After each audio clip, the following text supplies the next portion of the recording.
Goodbye Party for Miss Pushpa T.S. By Nissim Ezekiel. Summary, इस poem का जो स्पीकर है वो मिस पुष्पा को एड्रेस कर रहा है, यानी उनके लिए एक स्पीच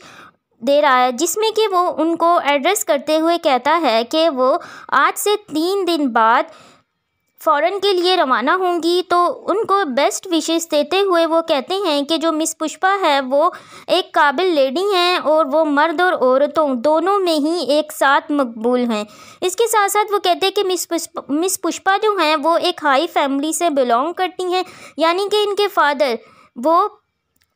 एडवोकेट हैं। किस सिटी में वो याद करने की कोशिश करते हैं, फिर वो कहते हैं कि हाँ मुझे याद आया, वो सूरत में हैं और एक दफ़ा मैं अपने अंकल के फ्रेंड के साथ वहाँ पर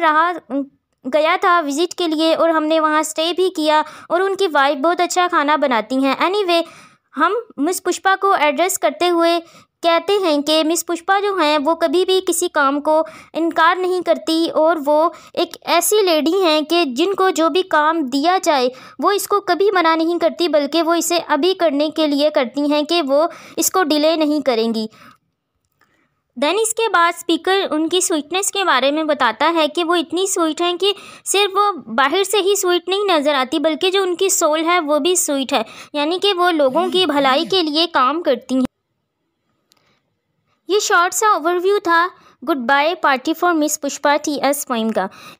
अब इसके बाद इसका कुछ एनालिसिस करते हैं कि इस पोइम में निज़िम एज़ेकिल जो हैं वो हमें क्या बताना चाह रहे हैं। बेसिकली ये जो पोइम है ये सटारिकल बेस है, यानी इसके अंदर निज़िम एज़ेकिल ने सटायर किया है किस चीज़ को, इंग्लिश लैंग्वेज पर, यानी इंडियंस जो हैं जो इंग्लिश लैंग्वेज को अपने अंदाज में बोलते हैं, क्योंकि जो नेटिव्स होते हैं और जो दूसरे जो उस लैंग्वेज को अडॉप्ट करते हैं, यानी कि जो सेमी लर्नर्स होते हैं जो उस लैंग्वेज को अडॉप्ट करते हैं, जिनकी वो टारगेट लैंग्वेज होती है। तो इसके बारे में वो ये मतलब सटायर करके ये कह रहे हैं कि जो इंडियन सोसाइटी है उन्होंने इंग्लिश लैंग्वेज तो अडॉप्ट कर ली है, लेकिन वो किस तरह इसको अपने अंदाज में मतलब यूज़ करते हैं। क्योंकि इंडिया में जब ब्रिटिश आए थे तो उसके बाद उन्होंने इस लैंग्वेज को अडॉप्ट कर लिया था इंडियंस ने। तो उसके बाद यानी कि उनकी जो प्रोनंसिएशन, उनका वे ऑफ टॉकिंग था वो इस कदर हाई क्लास नहीं था जितना कि जो ब्रिटिश होते हैं, जो नेटिव स्पीकर्स होते हैं इंग्लिश लैंग्वेज के, वो उसको प्रोनाउंस कर सकते हैं। तो इसी चीज़ को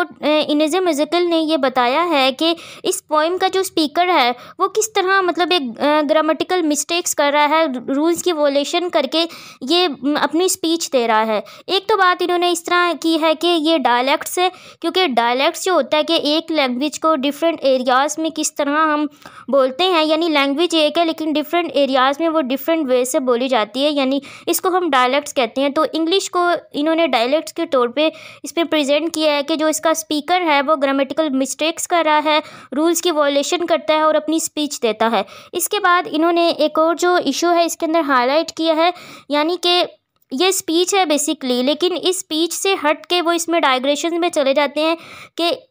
जब इसके अंदर एक इन्होंने ये बात कही थी स्पीकर ने कि वो उनके फादर, हाँ मुझे याद नहीं, कि इस तरह की कुछ बातें स्पीच में ऐसी बातें जो होती हैं ऐसे सेंटेंसेस यूज़ नहीं किए जाते, ये इररेलेवेंट होते हैं, यानी कि ये करैक्टर्स के फॉल के बारे में हमें बताता है।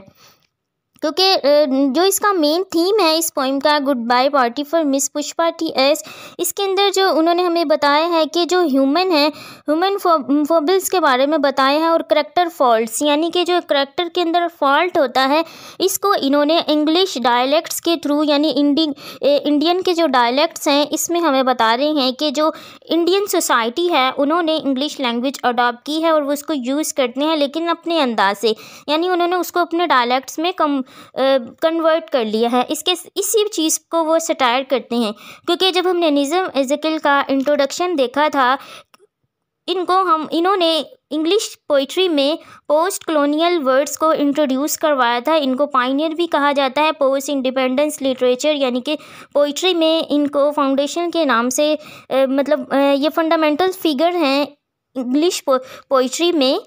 पोस्ट इंडिपेंडेंस लिटरेचर के। तो इसी चीज़ को वो अपने पोइट्री में भी एक्सप्रेस करते हुए ये हमें बता रहे हैं कि जो इंडियन सोसाइटी है वो किस तरह इंग्लिश लैंग्वेज को अपने अंदाज में इस्तेमाल करती है और इसको किस तरह डायलैक्ट्स के तौर पे यूज़ किया है।